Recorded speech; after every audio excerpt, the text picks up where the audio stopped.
Welcome to Therapist Uncensored, a podcast where therapists freely speak their minds about real-life matters. Hey everybody, Sue Marriott here. And I'm Ann Kelly. Welcome to Therapist Uncensored. And there is a national conversation happening every day right now. And we decided to bring this to Therapist Uncensored partly because it's happening in our practice, in our households. And what conversation is that, Ann Kelly? It is the national conversation about sexual harassment, sexual assault, about the media. We see it every day now. There's no way to wake up and turn on NPR or pick up your paper, and there is someone else that has an accusation, and just the level of magnitude of the amount of sexual assault that's happened in our culture throughout time, what's happening now, the power differential. It's a everyday dialogue right now. That's right. We're seeing it in our practices. People who have never spoken of their stories are beginning to feel them, speak of them, and it is a exciting and power flip, really, as you know, there becomes safety in numbers and the freedom. What you're saying is also sort of there's this process of when people start to have the dialogue and start to talk about it, and it's not the forbidden thing. There's an opening, there's a release, and then you have a lot of people talking about it, whether it's happening to them, people they love. There's what would you say? There's just an opening about it. That's right. And for people who identify as women, it has been a most powerful power flip. Strength in numbers. And in order to have this conversation, since we both identify as women, we thought it important to widen the conversation. So we have a very special guest with us today, someone who does not identify as a woman. His name is Mason Marriott Voss. And why don't you introduce yourself a little bit, Mason? Yeah, thank you for having me on. I'm currently a student here at the University of Texas at Austin, and I'm excited to be here. That's right. So we really wanted to widen the perspective, both from because it's a social media thing. Mason is very tied into that world and, some of the younger generation, and also as a white man in privilege. And so this is going to be fun. This is definitely going to be fun. And one of the things that's so interesting, and one of I think the impetus and motivation for us doing this topic right now is we've mentioned both that we're seeing in our practice. And one of the things that's interesting is, and I'm going to imagine many listeners have experienced this. You open up the paper, somebody you know quite well, Louis C.K., Kevin Spacey, any number every day. And you start to talk with somebody you trust, you love, your husband, your wife, your partner, and the conversation starts out often with, oh my God, can you believe this has happened, right? And you're on the same side and you're talking about it. But how often does that digress into conflict? That's right. I see it actually in groups where we have mixed gender groups, and all of a sudden the steam gets rolling, and the guys, I just see them shrinking in their chairs or getting mad. Yeah. Right. That's right. So it becomes very tense, and we want to talk about how to handle these things. Holidays are certainly coming up, and this is a touchy, intimate, painful conversation. So Mason, what are your thoughts from the male perspective on this? I'll start with actually sort of a thought I've been having about sort of conversation that's been happening, which is the sort of not all men conversation that a lot of people would like to say, like hashtag not all men. I want to start with it is all men. Not necessarily that all men are necessarily perpetrators of assault, but all men are definitely complicit within a system that helps make that acceptable. If you can look at yourself as a man and say, I know that I have not committed any acts of sexual assault, but I would be surprised if you could look at yourself as a man and say, I know that I have been an active participant in preventing sexual assault. And if you're not being that active participant in doing everything you can to prevent that, shutting down derogatory comments about women in groups of all men, etc., if you're not doing those things, actively intervening with men who are doing those kinds of things, then you are part of that problem. And we all are. All of the men that I have been around, that I've interacted with, in some way, shape, or form, contribute to and definitely benefit from this system of systemic power that we all operate within. So it really is all men. That being said, there are definitely people who identify as male, trans men, who I have heard from a couple of them, some friends of mine, who want to make it clear that maybe it is hashtag not all men, because they are male. They are definitely identify as male. They are very much real men, but are actually more statistically much higher likelihood of being victims of these forms of sexual assault, sexual harassment, than a lot of other groups and categories. So we do want to be careful when talking about a male problem. We want to make sure that yes, there is definitely a patriarchal system that influences and controls these dialogues, but that there are groups within that are slightly sort of pushed to the sides of those conversations. Yeah, it makes me think of bullying in general, which, is related to power. The bystander effect. And exactly. And that when your social status goes up by being the one that humiliates and is degrading, then it's very, very, very hard to intervene.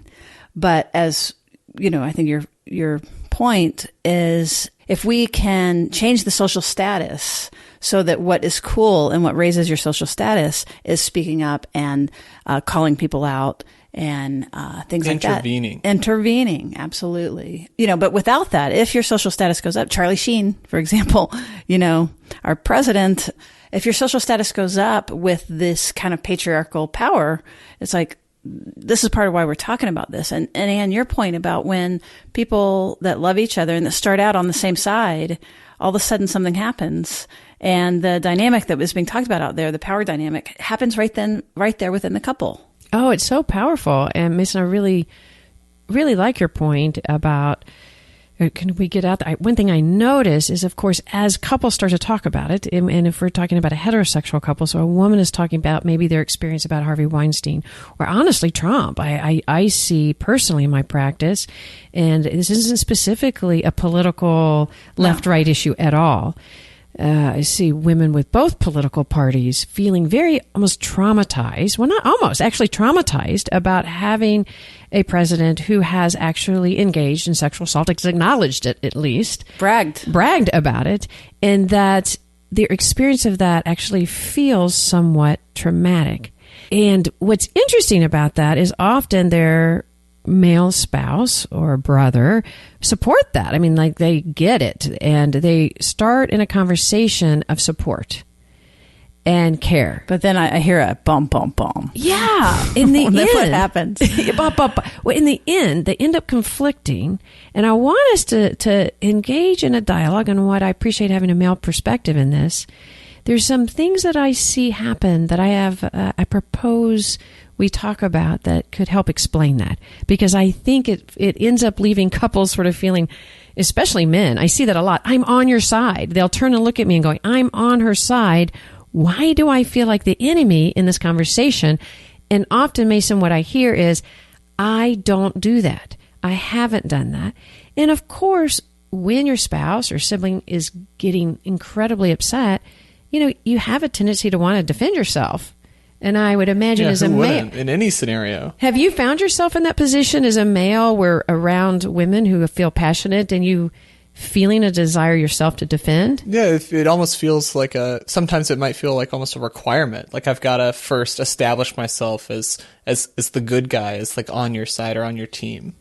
So one of the thoughts I have is that as you watch it, there is a culture we have where we must acknowledge, and I'll get your perspective on this, Mason, that men sometimes can approach this from a more analytical. They want to have a conversation. They want to analyze it and think about it. And they're dialoguing often, in my experience, about it as kind of a point of interest, not a care, a concern. They're there, but they can talk about it in a way that sounds educational, informational, problem solving. And they haven't actually experienced the threat of that.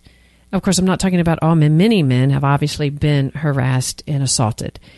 So I guess we're talking more about the sort of the power differential. And what I notice is that women, and you're mentioning, Sue, that there's not that many women who don't have a Me Too somewhere in their history.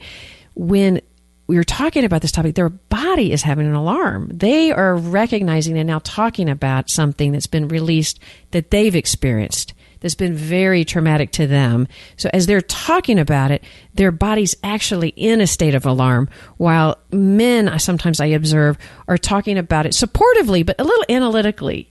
And from an information standpoint, and that incongruence is what I see contributes quite often to the escalation. That's what I'm observing. What are y'all's thoughts on that? I think that, at least from the sort of outsider's perspective, I think that it's that ability, and then therefore subsequent inability to have that physical reaction that you're talking about. I think that a lot of people, a lot of specifically more likely men, have never been in a situation where they've had that fear, that power dynamic. Have you ever had the feeling of threat like that? I haven't.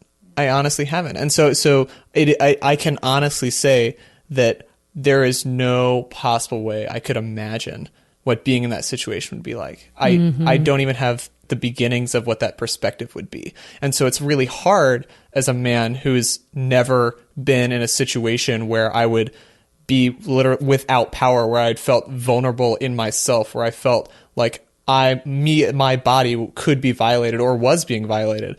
It's really, I don't know how to connect with that. It's really hard to make that jump, because I can't. It's impossible for me to imagine. It's an unspeakable act of violence that I can't even comprehend. So those conversations on what Anne was talking about almost was that interpersonal level is very challenging for men or anyone who hasn't been in those experiences to have, because it's hard to relate to that. Right. And that's just so insightful to know that you don't understand, where I think, Anne, some of what you're talking about is people think they understand.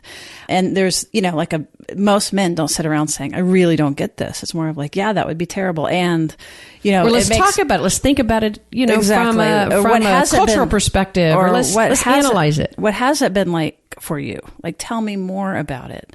So we'll get into some of the suggestions about how to make this go better, hopefully. But it makes me think about, some of the research that says that when you say, what is the most threatening thing in the opposite sex? And of course, women say being raped or killed right away. And then if you ask a man that, a man will typically say something like being laughed at by a woman.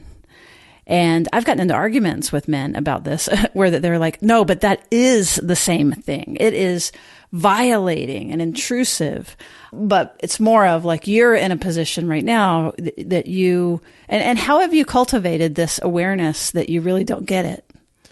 I think the best way to answer that question is to simply expose yourself, not actually expose yourself, but be. Let's be very careful about our wording here.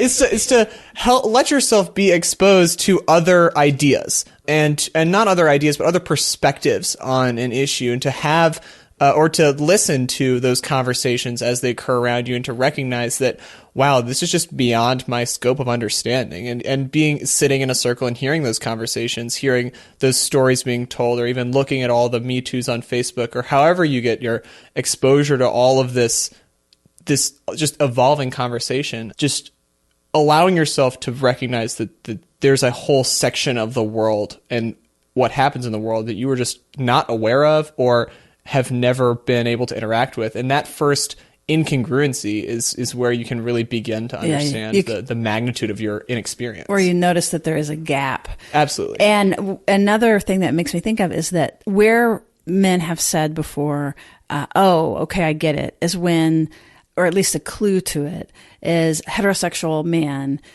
who gets the willies or whatever, either perceiving or imagining being checked out by a gay man. And that begins to get at like this unwanted attention and this feeling of creepiness. But that's about as close as I've heard somebody kind of talk about it as well. And it's often older, right? Like, I don't know that that's the experience of the younger population. Even that probably, I don't know. What's your opinion? I mean, I've definitely heard that example as well before. And I feel like it kind of gets there. I'm sure that resonates with some individuals, but I know that myself, or even some of my friend group as well, has a harder time relating to that as sort of such a insecure place. Mm-hmm. As actually physically threatening. Right. It's not as or upsetting. Or that whole idea isn't as threatening. And you were saying, Anne, about the biology of this and threats. So just to go back. Yeah, to go back to the biology of it. And so I'm curious to ask you another question, Mason, in this, in that you were saying that one of the things to do is you have to sit in a room and with, let's just say, a man sitting in a room with women talking about this. And again, I'm saying that women often, when they start to talk about it from a heightened state, right? Yeah. And is that your experience? Like you see women get like a lot more agitated than if a man's talking about it. Is that fair? Yeah, no, for sure. So you're seeing the body heightened.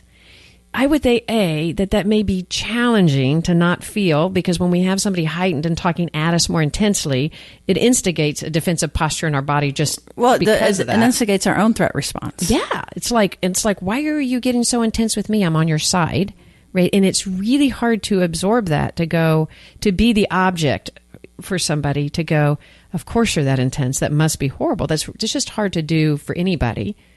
And then I do think men right now are sort of the subject that I can imagine as a man feeling sort of the subject of a lot of hostility as a culture. Would you agree? And yeah, for sure. There's a definite need to sort of validate yourself and defend yourself and say, no, that's not me. Right, especially when you feel something going, wow, and then I'm wondering I was really interested when you were thinking about the idea of sitting in a room and going, this is an experience that I don't know. So again, I'm asking you as a male representative and expert.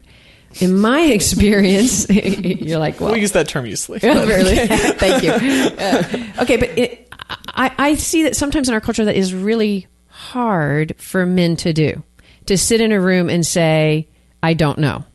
Would you agree with that? Absolutely. I think that specifically as a white male, there's an often tendency, for myself, but I'll generalize a little bit and say that in the majority of white men that I'm around, there's a tendency to know everything. And if you don't know something, then something's wrong with you. Or if you can't explain or articulate something, then something's wrong with you. And that's often interpreted sort of as like the male answer syndrome, to just jump in and say whatever you want to say. But I think that in these conversations and being present in these conversations, the most important part is knowing when to not say anything, knowing when to let others speak, to let other opinions into the room, and to really hear your gap in knowledge, to recognize that you're way outside of the realm of experience. And so that maybe your opinion or stray thought doesn't need to be interjected in this exact moment. Oh, amen to that.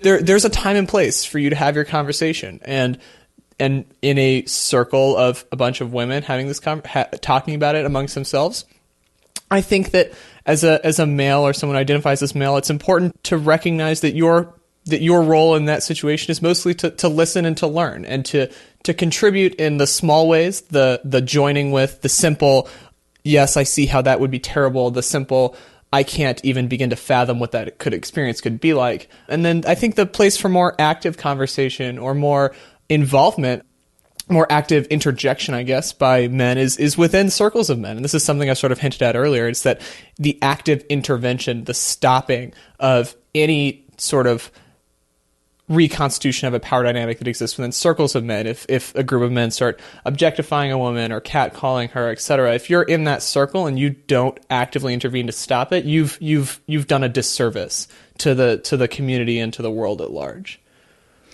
Yeah, but that typically doesn't happen, right? Oh, for sure. That is very rare. It's seen almost as weak to interject and to be like, "Hey, dude, don't say that," or "What are you doing?" Or even if you think about speaking about what you're hearing that is publicly happening, whether it's with our president or these individuals, how you speak about it. And sometimes because there's a need right now, or what I see, kind of a feeling of defense, because a lot of men are feeling defensive, and understandably on some level, because you're hearing a lot of hostility about, this is not just today's issue, right? This is throughout time and throughout culture. This power differential between men and women has existed, and one would say, like, hopefully that we're shortening that gap. Maybe, I don't know. Maybe that's our hope. I think we're just becoming more aware of that gap. More aware, and I think women getting the freedom to speak about it more, rather than being eye rolled or seen as ridiculous. I think that, to me, is what I'm seeing, sort of the feeling of almost release And so when I see women wanting to talk and getting very elevated, it's like this sense of release. We get to say this sucks. And being able to do that, and like what you're saying, Mason, have somebody go, wow, that, I didn't realize. That must be, like, to be able to not have the answers and try to pontificate about it, but really feel heard. That's what the wives are looking for, not your insights as much. Not saying you don't want to engage in that dialogue, but I guess one of the suggestions I would make, if you see that person, the woman in your life, starting to elevate about it, is like to be curious about it and to be caring rather than to move into a defensive posture that says, wait, that's not me. That's not me. Yeah, and to use your power to help her speak and to help her be heard. And whether this applies to race and those power dynamics, but like being whoever's in the power position, to use our power to draw the other person out and create safety. Because honestly, part of sexual trauma, there's the event that happened, but then there's the event and set of events that happen after it happens. And that is really, I think, what is resonating right now is there collusion? Are you believed? Are you silenced? Are you punished? Are you judged for waiting so long? Like, why? Right. A lot of people are like, why are they speaking now? Right? Are you questioned? Right. That your experience isn't true. Is there another attempt to like confuse your mind? Like, did that happen? Did it not happen? Like, the second wave of it is equal to, or at times worse than, because if a bad thing happens and you're able to say this thing happened and people surround you and say that's a terrible thing that happened, we're going to protect you and we believe you and we're going to get this person and remove them and make sure that this never happens to you again. That's an event that goes down in your body, as you're talking about, Ian, really differently than when it's invisible and that you feel colluded or like some sort of, like somehow you've been made to feel that you're part of it or that you caused it because of just the dynamic that happens, the grooming that happens. Well, yeah. And those, I think Harvey Weinstein was a really big example. Yes. Oh, hugely of that, where it was a very difficult conversation because you could hear some people, not just men, women too, saying, well, but these women didn't have to do that. Right? Because they didn't have to. They, it really was their choice. Like some people could say, I know one conversation I overheard was some people could say that, some people give up their careers. They don't have to make that choice. They can keep their integrity instead of giving up their integrity.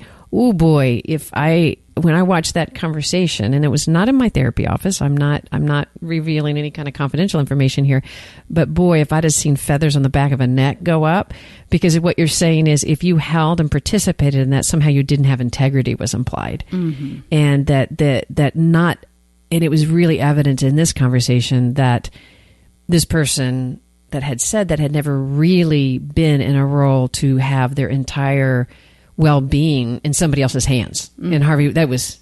If there's a power dynamic that exists almost to any degree, you've lost any ability to control the outcome of that situation. The idea that the victims could have done something differently is almost as laughable as like the she was asking for a narrative that a lot of people, I think, hopefully, at least I've seen less of it, have stopped pushing. I think that the just idea that there's a choice involved in any encounter of assault is really silly. So what about then going back to Louis C.K.? Is that his? Yes, Louis C.K. With the times. No, I'm not with the times. That's why you're here. Got some age differentials here. But there are a ton of people that obviously weren't there and haven't seen it, but his fans that are completely supporting him and feel like he's being misunderstood, just as one example. So what about that? Because that's exactly what happened with Trump, right? And eye roll, everybody's making too big of a deal. Boys will be Or boys. the classic, that was a part of the times, right? We're in different times, so we shouldn't be holding people accountable to the different times, which is, I guess, not Louis C.K.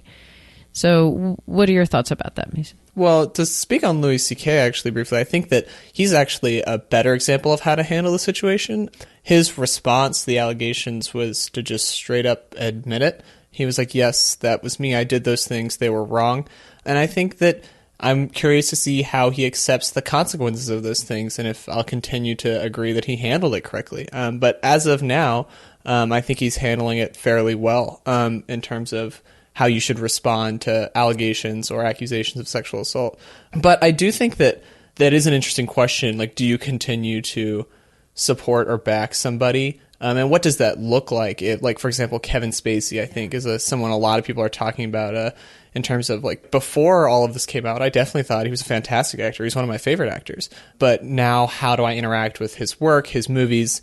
It's definitely sort of shaded the lens through which I view all of his work, knowing sort of what he did behind the scenes. But this is a conversation that really, how to view work after somebody's done something bad, has been going on for a while, especially in the realm of sports. There are a lot of, like, yes, OJ's a great example, but it goes back forever of examples of sports, like athletes who either get caught cheating or, like, beating up, kill somebody, yes, or some other form, sexual assault. Even sexual assault. The sexual assault is a lot newer coming out. The older stuff that people were accused for was a lot more, like in the 50s and stuff, was a lot of cheating stuff. And how do you view their work after they've done something like that? And I think that's something not a lot of people have really come to solid answers on.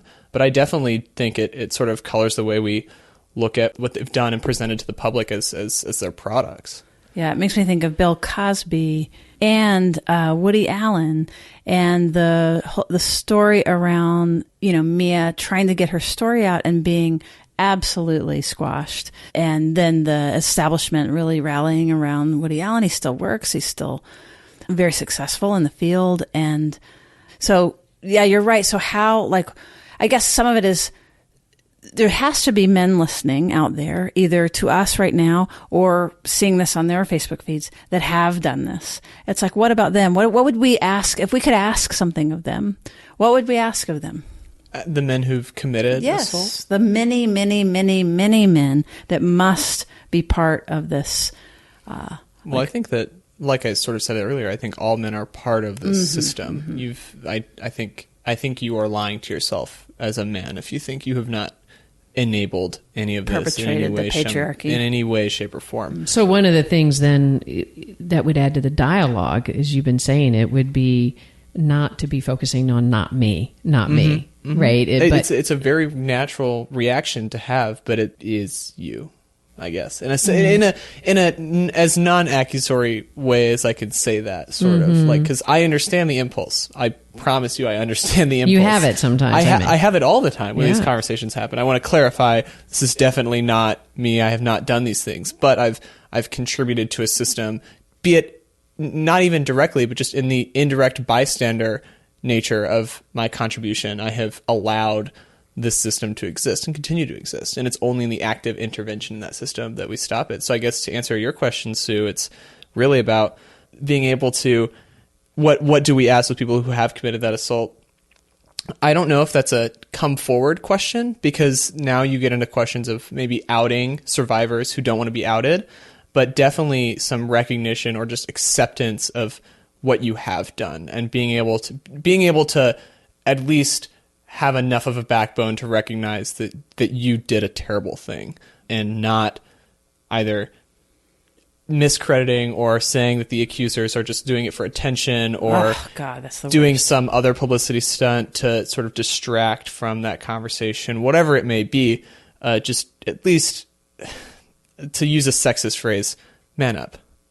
Right. I don't really like that phrase a lot, but have a backbone. Understand when you've made a mistake and admit to it. Well, go ahead. Well, and also, I guess it depends on what you're owning up to, right? And I appreciate your response that if you're owning up to something that's going to out somebody, to really be able to be aware of that, and whether it's active engagement in it. And it depends on what it is. Think about things that you might not have even recognized. I imagine some people are now having the experience of, oh my God, like I didn't even sort of let myself recognize that power differential and taking advantage of it. So you probably historically go back and have this kind of feeling of, I've certainly experienced that with clients. And to be able to kind of come forward and go, wow, we might differ a little bit on Louis C.K.'s good job, but I've noticed that some women are having a little bit of a hard time because he kept saying that, sorry, I took advantage that they admired me. He never talked about... You're right. I don't like that language. Yeah, he never talked about his power differential. In fact, he sort of kept his admiring role, right? So I think a lot of women... I noticed that men... Well, I can't across the board, just my experience, that men generally felt more satisfied with that. And I do understand what you're saying. At least he came out and said, I did it. But women felt him not identifying the power differential. So if you go back, for instance, and you think about your own power differential and you know you used it, number one is you don't do it to your best of your ability and make amends. So well, I want to. What do you think making amends looks like? Like, what would you like to see from those men who do get called out and who do recognize when they've made a mistake? Well, that's kind of where I was going. If I can challenge you just a little bit, because you're saying it sounds really good what you're saying, but do you around like I'm a perpetrator, I've been part of this and stuff like that. But how do you feel about that? And you're sitting here with two women.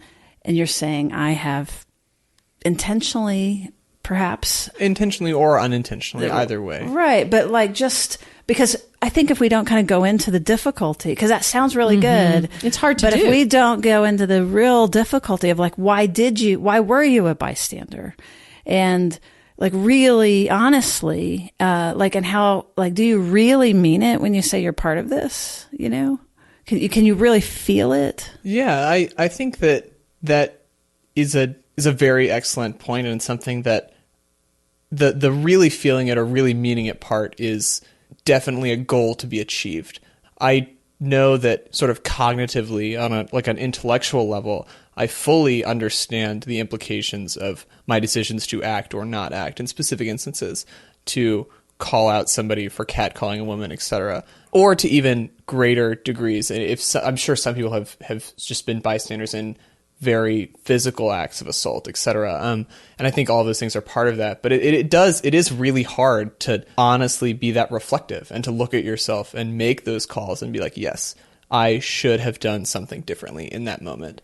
And it's definitely a struggle. And I think that the easiest way to do that and to own up to that is to start by being an active interventionist. It's really hard to start by first saying, I am complicit in this system. I think the first thing that's easier to do is to see something, and then, like all the ads say something. To just even like small stuff, catcalling, etc. Example I keep using, because I think it's the easiest to call out really quickly, easily, and shut it down. Just be like, hey, can you dude, give like an example don't do that, yeah. etc. And in doing that, you can start pushing back against those systems. And once you do that, you'll notice. Once you start doing that, you'll begin to notice more and more how many times you haven't done it in the past. But can you give an example of, like, have you begun to do this? Absolutely. I've definitely taken steps to intervene. So how does that look? Like, can you really paint a picture of how does it actually sound over there in the men's world? Are you at a party? Are you? Yeah, no, really. Like, how crude is it? Like, what has actually happened? I mean, an example that comes to my mind is for my graduation, not my graduation, but for like a end of year party, we all went to Schlitterbahn, which is like a big group of my friends and everything. And I will say that my friend group was almost entirely women, but there were a couple other guys there. And so we were at Schlitterbahn, and one of my friends just was like just pointed to like one of the girls who was just sunbathing, not in our friend group, just a random girl who was sunbathing out on a towel, and he was like, no, she looks pretty good. And my response to that, and actually my friend's response as well, the two of us both turned to him and just like, it's like, was that necessary? I think is what my other friend actually said to him. It's like, was that really necessary? There's no reason to like call that out or to do that. I understand that's a sort of a smaller example, because that wasn't, she didn't hear that. There was no other implications of that, but it's one of those steps, and it's just a small thing that builds. And if you can do that, if you can be like, really, was that necessary? I don't think that was like, you didn't need to do that.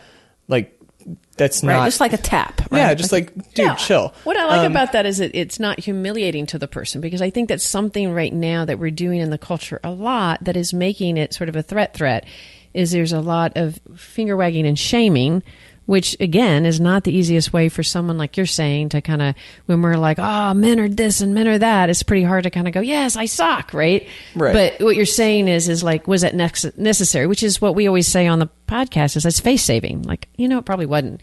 You didn't like, dude, give them an out. Give them out, you don't and then have move to on. call them out and shame them for it entirely. Right. I mean, obviously, if they're doing something egregious, you should probably definitely intervene and do whatever you can to avoid just the tap on the shoulder if it's a bigger problem, you should definitely intervene more there. But for sure, just little taps to nudge people back into their own lanes. So can I bring in, I'm sitting here thinking about I'm imagining listeners, hopefully if we have a wide enough range, going, are you serious? Really? What's wrong with checking out a hot girl? And, that's a compliment to her. Like, why do you think she's wearing that? Because she wants to look good. She wants people to be looking at her. If she wouldn't be wearing a bikini, right? Like that. Yeah. Like, I mean, I really, right? Is that not, I'm hearing it in my head. I can. Yeah, sure. I guess the simplest answer I have to that is if she really is, let's just assume that she is wearing that swimsuit just so that other people will check her out. If that's true, why do you have to do that out loud? You can do that in your head. That's not something that needs to be. So you're cool with it. You're cool with enjoying the hot girl laying there with her bathing suit on. Well, I mean, you're gonna appreciate. You're gonna appreciate. Yeah, sure, but it's also really hard. You can't police that. There's no way to control what happens inside someone's head. Right. Now, should you objectify and only quantify women or men based on how they appear, etc.? Probably not. But to some extent, that's really unavoidable. And yeah, maybe we can assume that she is just wearing that swimsuit, so you'll think that or make that comment. But it doesn't need to be like, was it necessary? It doesn't need to be said out loud. Just keep it in your head. Because I think B, if that is directed, like what if she's wearing that swimsuit because it makes her feel good about her body? She doesn't care what, or right. I don't. I'll speak more from my own subject position. I wear a swimsuit, right? Just rather bathing trunks. I don't care what you have to think about my body. I don't. You can think whatever you want as long as it stays in your own head. All I care about is the way I feel in my own skin. And if I feel comfortable or if I feel good in whatever I'm wearing, if I'm wearing an outfit that looks great, I don't need you to get all up in my business to sort of impose your own interpretation of that on me. I'm wearing it for myself, not for you. So don't make assumptions. So don't assume. You don't get to project what I think that's part of what we're saying is you don't get to project what your assumption is about that person's desire or intent and then rationalize your ability to then speak out loud. And let's be honest, oftentimes that exact same situation is said loud enough for the woman to hear. Absolutely. Right, right. So occasionally it's just to the left and, but it's often said intentionally loud enough. And I think many women have experienced that as a power differential and as an experience where men somehow at times have been mistakenly believing that some woman is going to enjoy that experience. And I'm not saying some women don't. I'm not left or right on that. But to assume that she wants that and to then project that on her with no choice and to have men talking about it right now is so, I think for me to hear it as such a everyday conversation, I'm relieved by it. Right. And, I want to keep incorporating, like, sometimes we want to be objectified. Sure. Like, that's not, this isn't an anti-sexual, be proud prudish. of who you are. Oh my gosh. I'm just having this memory. You said that. I remember when I was young working in a kitchen and I would walk through and get catcalls. And I remember talking to my mom about this. And literally, though, my mom was very liberal. And so I'm sort of shocked at her response. And I remember her saying, honey, it's when they stop calling you need to worry. And now I understand that. I didn't want that. And I was sort of shocked when she said it. Now I get it, but it is sort of a confusing response for me. Right, because there's such a thing as healthy, sort of a somewhat forward sexuality. And I want to just be talking about this in a really grounded way of leaving lots of rooms for just, the various sexual expressions and the health of that and the empowerment of that. Yeah, I think it's really hard to set a definition of what guys can or can't say to women in a bar or at a pool, etc. I think that all you can do as a man is sort of check yourself. And I guess a way to do this is if you have a sister or maybe or if you have a mother that or any family member, that just first, before you say anything, think, would I want to hear someone else say this to X female member of my family? Yeah. Would I want somebody speaking to my daughter or my wife? And the answer is probably not. Yeah. Honestly. And in which case, then why is it necessary for you to say it out loud? And to assert your experience, because and you can then, and what that means is that doesn't mean necessarily you don't say anything to that girl. It maybe means you just change what you say.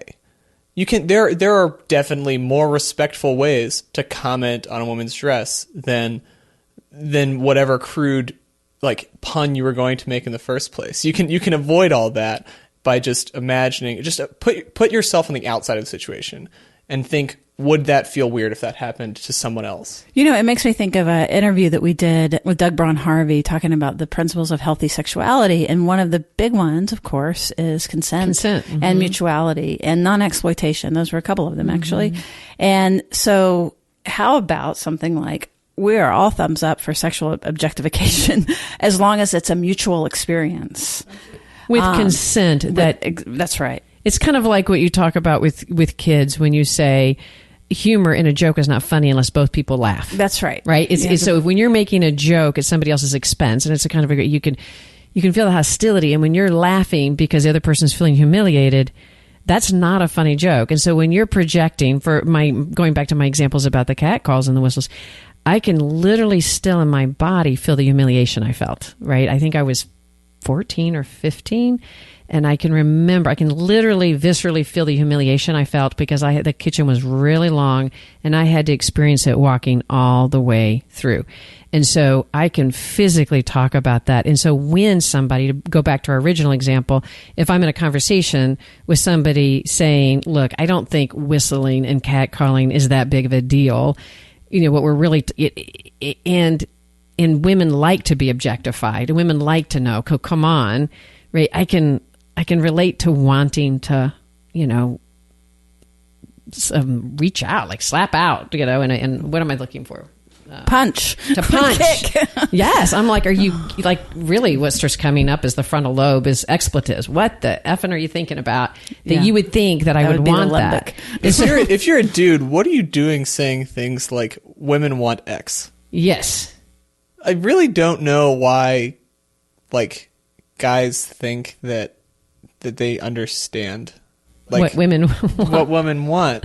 I think that, I don't know, y'all are the therapist experts, but I would imagine that there's often a miscommunication about those things that occur. And so if you're going to make a generalization about women want to be objectified, that kind of assumes you understand all women on a fundamental level, which I don't think anyone can understand all of any group on a fundamental level, but especially male to female interactions. It feels like a disconnect. I don't know. Y'all are the experts on that. No, that's great. I think that's funny. And then and women doing it too. So I'm struck by, like, you had this great humor about, like, oh, now you know what your mom meant.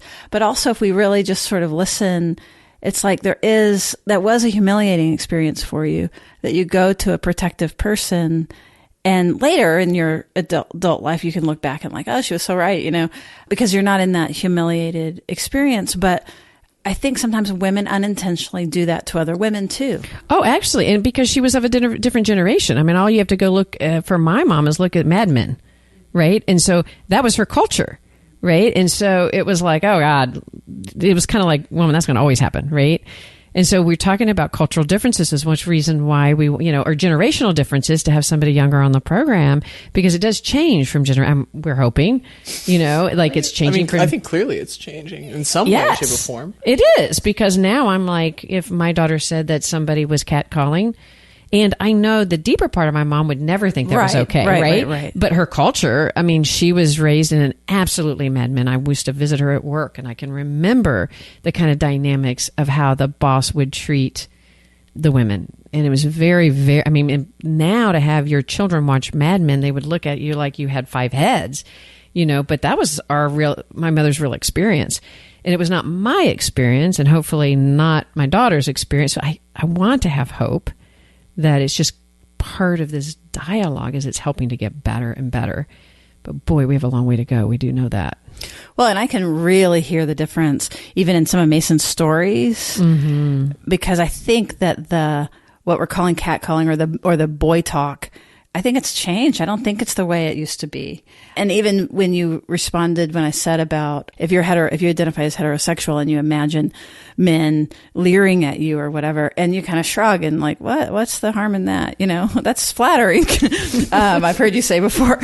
So, it has changing a lot. And it's changing a lot, and it's not. Like, we can really feel the pushback. Like, who did we just elect? Right. I think that's what I was going to say. It's changing, and yet when we can have the backlash, and I think getting back to our original point of that we see a lot of threat happening right now, which is one reason why we wanted to do this podcast and this episode, is to speak to that, to help actually impact the threat.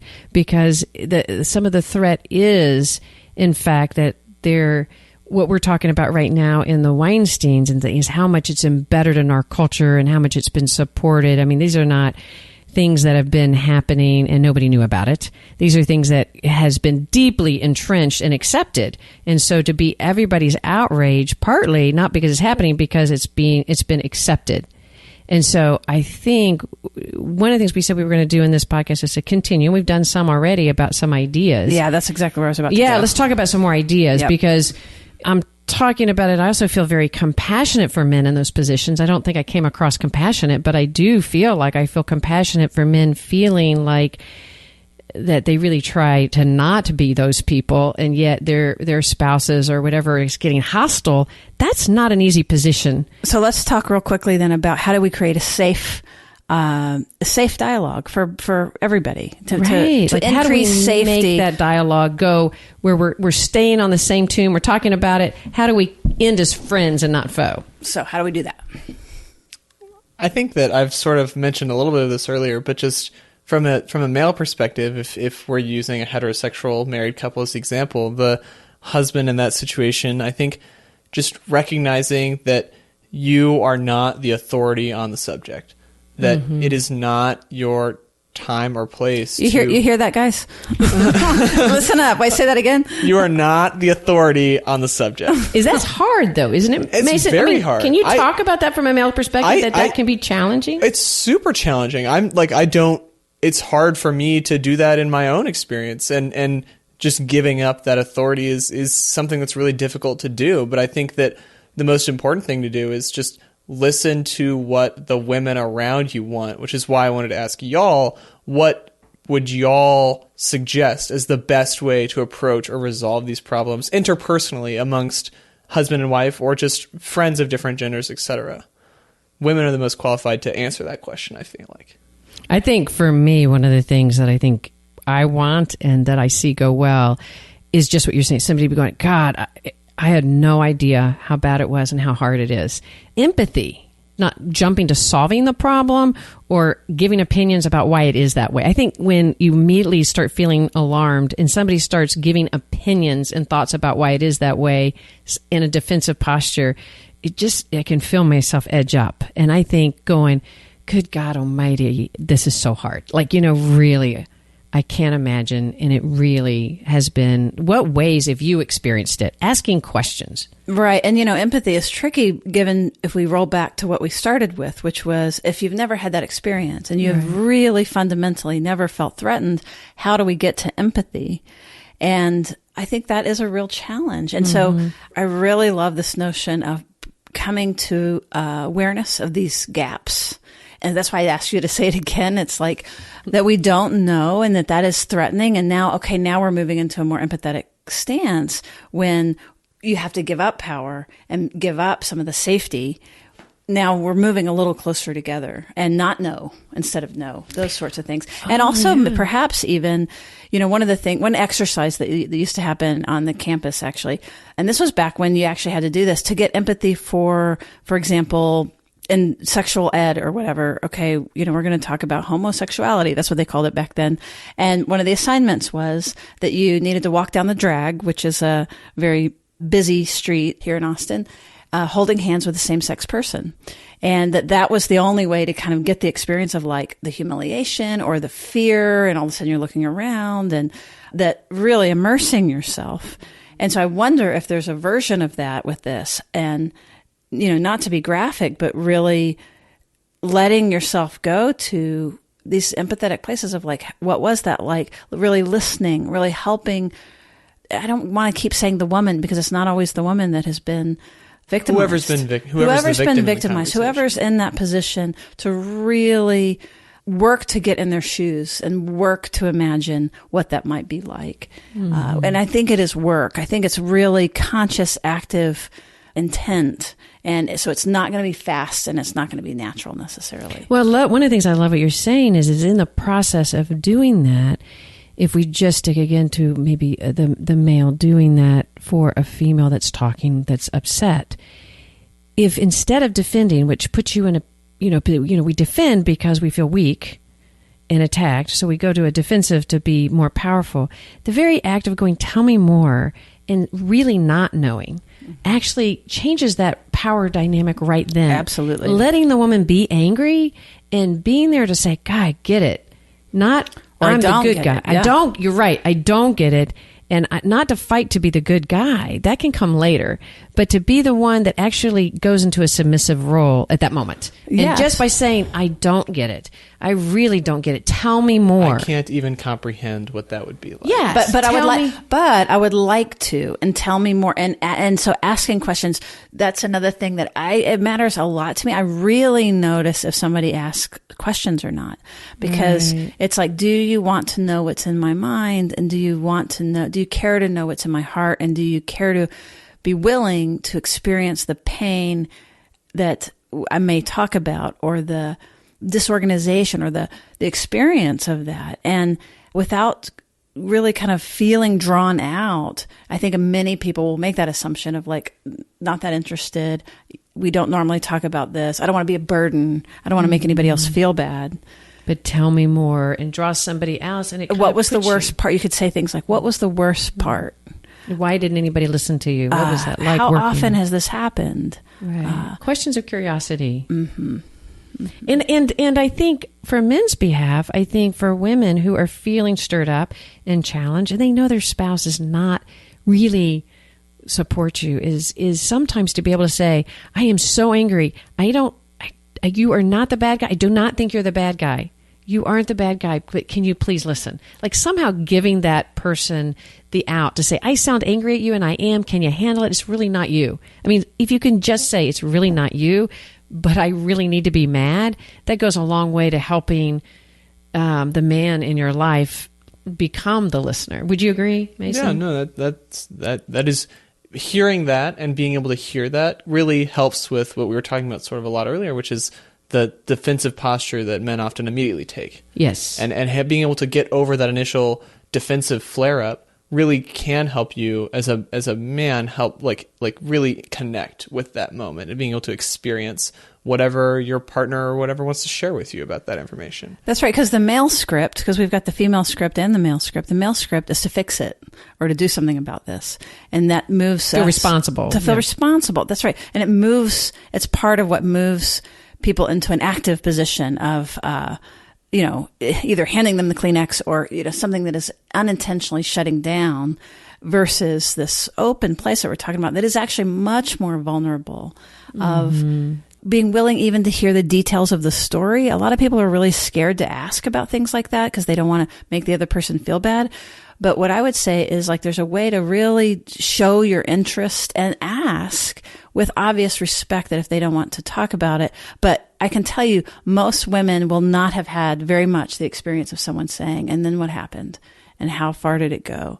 And what, really telling the story. And so anybody listening right now, if we could it's like tuning in to these stories. The reason that your Facebook feed is full of this is that we haven't had room to tell, and we haven't had people asking, and we haven't had people interested. We've actually typically, I would say, experienced more of the shutdown and the move along and owning too much responsibility for it. It's not. And I love what you're saying, because part of saying, tell me more, is you have to sit with your own experience of helplessness. Yes. So some reasons that's empathy. Right. We jump to fix it, because sitting in the discomfort of someone else's pain is so hard.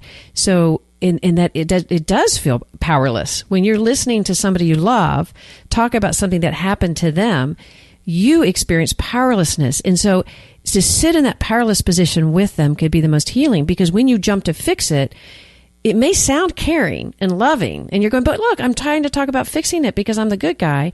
But really what it is you've taken yourself out of the role of vulnerability into the fix it. And now you've actually... You're not fixing it. Right. You actually unintentionally just took the power role, right? Instead of staying and feeling what it's like and imagining and being there, then you're really actually sitting in a more vulnerable place that is a much more connecting, healing place for both.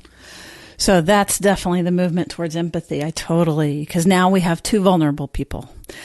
So for those of you, thank you for hanging in with us today. And there's a couple of things. One is, to the question of what to do about it. Why don't you turn to your loved ones and continue this conversation in this super open, hopefully, as Dan Siegel says, with a FACES frame, which stands for flexible, adaptive, coherent, energetic, stable, meaning being curious and open, and continue the conversations with those close to you. I think they would appreciate it. And if you are one of the Me Too's, to keep talking and to get your story out there. It's so important. And to keep doing it and find a receptive listener and teach people how to listen. Teach them what you need. Or for those that aren't ready and don't want to do the Me Too, that don't feel the pressure in the Me Too, because there shouldn't be a pressure in the Me Too. There's no disgrace in not getting out there in some public forum because that's your experience, but to find somebody that you can talk to so that you can help move to a more healing place. So Mason, you look excited about that particular comment. Absolutely. I definitely have interacted with a lot of people who feel pressured to share their story. And there's no pressure to share your story. There's no pressure, even if it maybe some guy is asking you more of those leading questions, like, well, then what happened? Tell me. That's not a necessary part. It can definitely, as we've already discussed, be super helpful and be very, that all the bonding, putting yourself in the vulnerable position, et cetera. But there's no requirement ever to share anything that you don't feel comfortable sharing, or to present yourself as anything that you don't want to present yourself as. That is never a requirement on anyone to share anything about their own experiences if they don't want to. That's right. It's that gives the person the experience of having their boundary respected, which is directly healing for what has typically happened where their boundaries were violated. Absolutely. So another little Easter egg here, if it's not obvious yet, part of Mason's qualifications is we've spent quite a lot of time together. He is my firstborn, and I am super proud of him, and I hope that I can imagine that you all can hear in the way that he talks and presents himself some of why that his mom might be pretty proud of this little guy. Learn from a smart one. That's awesome. I say little guy. He's 6'2". So, hey, thank you guys so much for hanging in here with us. And since you are still listening, we know that you must have gotten something valuable. So if that's the case, please share the episode and subscribe if you haven't already. And here's the really cool thing. We're going to do a live conference with David Elliott, author of Attachment Disturbances in Adult, co-author of Attachment Disturbances in Adults here in Austin, Texas on April 7th. So come join, no matter where you are. We've got people coming from overseas to see this thing, so it's really cool. And then also... And you'll love Austin. That's right. There is a reading group online, so you don't even have to come to Austin. There's a reading group that you can sign up for now. It starts in January that we're co-sponsoring with Austin in Connection. All the proceeds will go to this nonprofit that teaches the world about relational sciences and brings training to therapists about it. And it's the reading group on the same book. That's right. It's the reading group on David Elliott. And if you can't make it to Austin, that's another way to really get some in-depth training and experience with the book. And if you are coming to Austin, it's a way to really, really familiarize yourself before the conference, which is an awesome idea. That's right. And you can find that at Eventbrite. You go to eventbrite.com, and it's BRITE, and just search Therapist Uncensored, and you will find several offerings actually there for us. All right, Mason, thank you so much for joining us. Well, thank y'all for having me. You were fantastic. It was totally fun. All right. We'll see you around the bend. Therapist Uncensored is Ann Kelly and Sue Marriott. This podcast is edited by Jack Anderson.